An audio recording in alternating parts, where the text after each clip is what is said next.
Hello YouTube. Alright, this is it. This is the day where we uncovered the President Adams in its finished restoration. Alright, I'll just spin you around. There it is. Okay, so this has been a full nut and bolt restoration. Painting the covers, painting the faceplate, repairing the faceplate, getting all scratches and defects out of the faceplate. The covers had holes in them.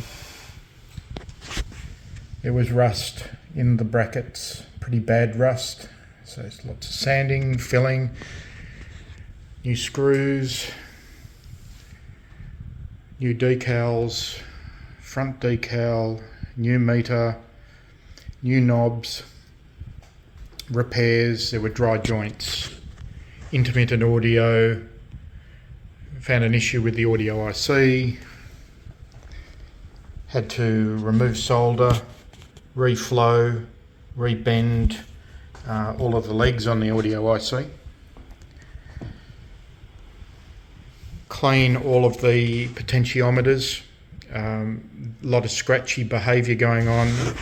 All the knobs were, all the potentiometers were suffering from corrosion inside. Now it's perfect. The other thing is that somebody had put in the wrong dimmer.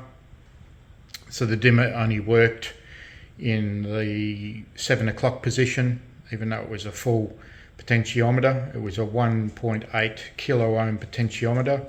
I replaced with the correct 50 ohm potentiometer with an on switch, so it clicks on, and we can turn that down at full. There is no lights. Turn it across. Works as it should. So this is an early 1980s CB radio. It was pretty much the bee's knees. The Hamburg was the lot. It had modulation on the scale. It also had a full SRF meter with built-in VSWR meter. It had tone. It also had a scan function, which even though this is a 138 style board in the 858, they added on about that much back, which was all the scanning feature. So you can put it in scan mode,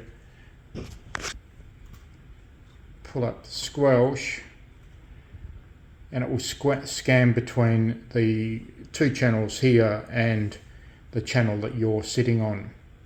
So this one has been, anyway, channel 19 has been converted to 35, but channel 9 is the same for that. So that was rather innovative at the time. The standard features, NBANL, PA switch.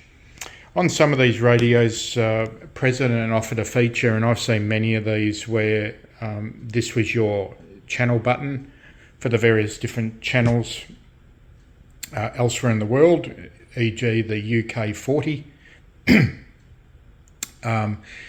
There's so many mods out there for these radios. This one is totally standard, with the exception of what I've done, which is a resto mod, if you want to really call it that. Gloss covers. As I said earlier, I painted the faceplate, and then it's got a decal from UK faceplates, which is a very good colour match for my paint.